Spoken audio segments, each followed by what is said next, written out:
do have to leave the library by 9 o'clock, and we still have to break stuff down, so maybe we should keep this to like 15-20 minute discussion or so. Yeah. So anyway, do you guys have any questions? Mike and I and the rest of the vegans here are not, not yet anyway, nutritionists, but we do take a strong interest in nutrition and have gotten to know quite a bit, so we do feel qualified to answer some questions, and what we don't know, we'll point you to better resources for information. So, yeah.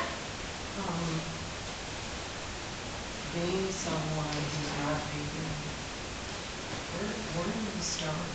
Where do you suggest that? I mean, if you suspect already that you're starting to have health issues as a result of not eating the way you should eat, do you have some suggestions? Yeah, aside from the variety of resources that are out there online and that we can provide to you, like in those pamphlets, I would say the best way to start, and this is what I tell people, is that if you have a firm reason for going vegan, and it is, a lot of people do think that it's extreme, and so you're going to come up against that sort of stereotype, but if you have a really good, solid reason for doing it, saying, this is just what I'm doing, that's the best jumping off point. So sort of mentally, I think that that's a good jumping off point. On a more practical level, I think understanding that a vegan diet, like we eat everything that non-vegans eat, just without those animal products. So we eat tons of fruits and vegetables, yes. And you'd be surprised how simple it is to veganize more traditional foods. So if you like spaghetti a lot, spaghetti's easy. Make it maybe with like whole wheat pasta and then just do a marinara sauce. Mike's actually doing a cooking demo.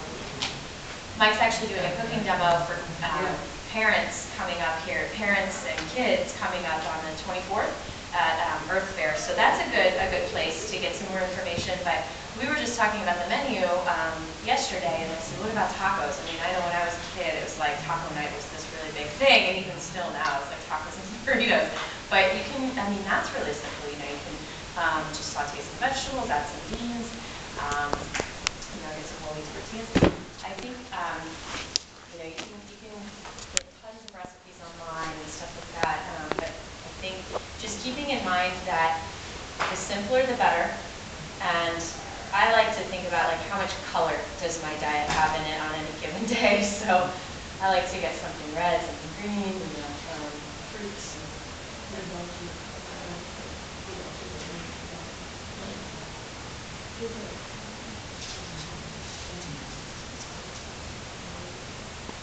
Yeah. How do you get omegas in your diet without fish?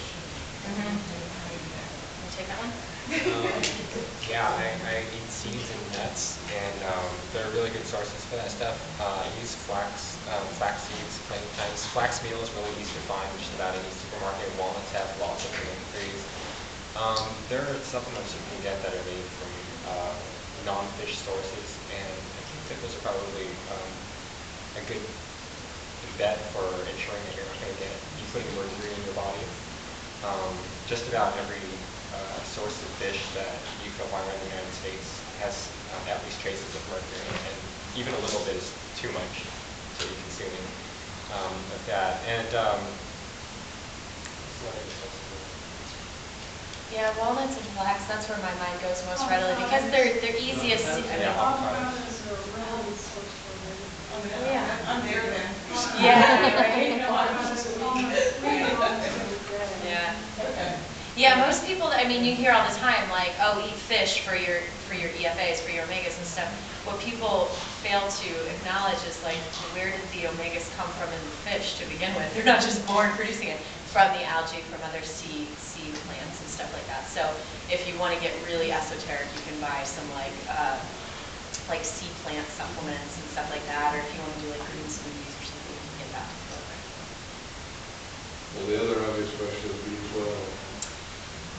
Yeah. It's so funny. Like in my anecdote, I'm talking about like how when I was a kid, I had like this crazy overabundance of B12 in my diet, which was causing migraines. I don't know if you guys were here when I was talking, but first of all, like your liver stores B12 for long periods of time. So most people have reserves that they can actually live on for long periods.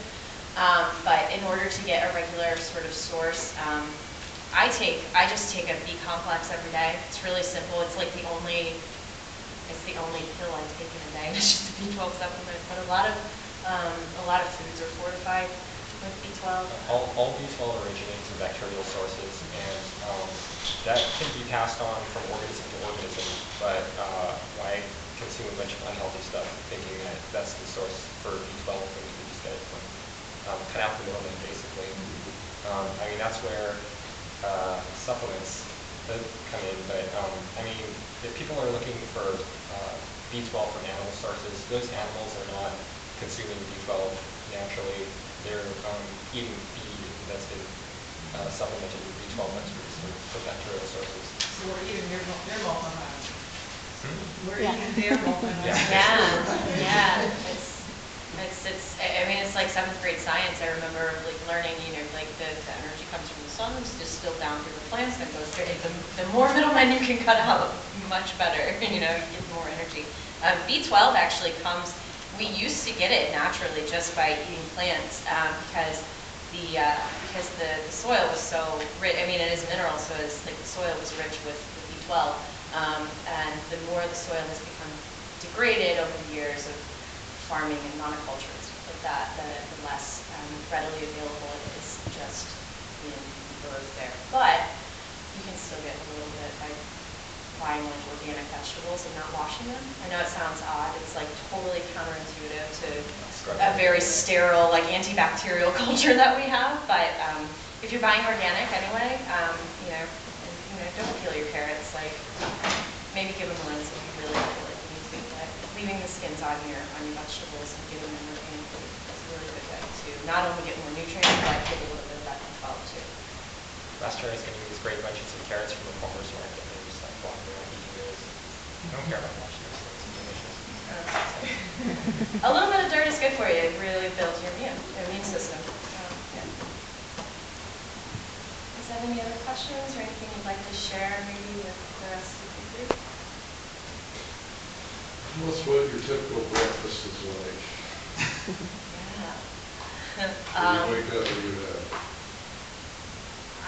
For me, it varies. I run my own business, so I run my own business and I do marketing for another business, and so sometimes my days are just crazy. So sometimes I will just, what? Coffee every day. Like, I'm not gonna lie. Like, caffeine is one of my treat groups. I'm not perfect. It's definitely coffee and like some almond milk or something like that. But I mean, if I'm in a hurry, I'll eat like an orange. And actually, that basket over there is my typical breakfast. Like a Cliff Bar and an orange. But yeah, when I've got a little more time to slow down, I typically have a smoothie with just whatever kind of fruits are in the fridge, and if I've got some dark greens, I put those in. I love grits. Oatmeal's really good. What's that? Oatmeal. Oh, yeah. It's really good, really easy, and also if you just take some walnuts, raisins, and chop up a little apple, that's we eat that several times a week for breakfast.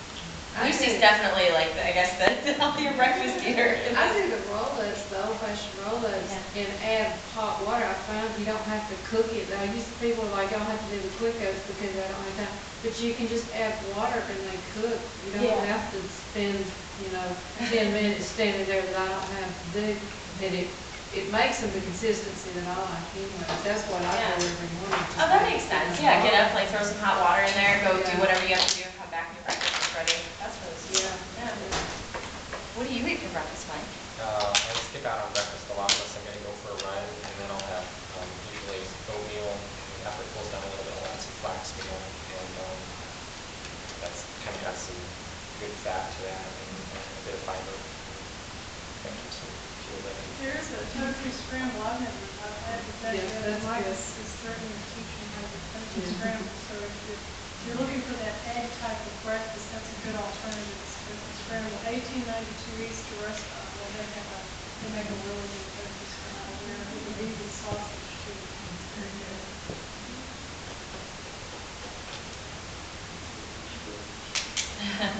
There are a lot of the person Cross, Wings. yeah, long one. Wing yeah. sauce. Okay. Most people can't tell the difference in that and actual meat and sauce. Yeah. In fact, it's better because you don't have bad aftertaste of the grease. Heartburn and But everything. those things, they're great. Yeah, yeah.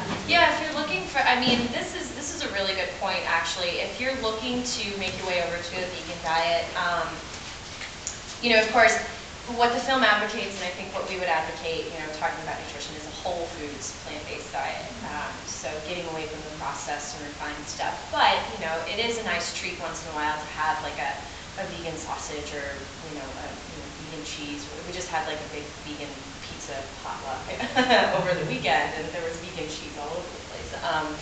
But those vegan analogs are a really great way to transition. So if you're looking to go that route, to eventually get to like a whole foods plant-based diet, but you're not quite sure. And it's also really fast too, to just very quickly do a vegan chicken patty, just, you know, it's ready in Right. 2 minutes, you know, or something like very quickly Right. or something like that. Right, I mean, that kind of stuff, I mean, it's just like fast food, you know. Fast food kind of exists for vegans too, you know, Clif bars or fake meats and stuff like that. The benefit is that, you know, you're not hurting animals, you're not hurting the environment as much, and you're, you know, not clogging up your arteries and stuff. But, so yeah, even if you can't do the ideal, or you just don't want to, those analogs are really great.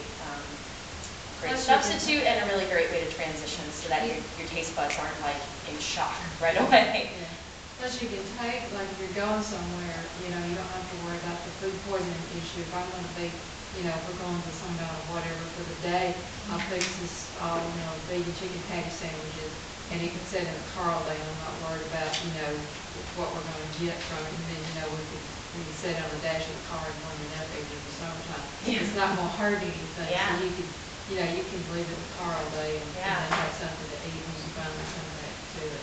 Yeah. So there's a lot of things like that that you would never do with a meat sandwich. It's true. I mean, on that point, like, it's fantastic. You know, whenever there's a big outbreak of like a foodborne illness, rarely do we have to worry about it. And Yeah. and what's funny is that even when it's stuff like contaminated spinach or contaminated Animal tomatoes, sausage, yeah, it's because the manure from those farm lots or from those animal Yeah. ag lots are filtering down to the Yeah. plants. It's Yeah. yeah. Do you guys have other questions or comments?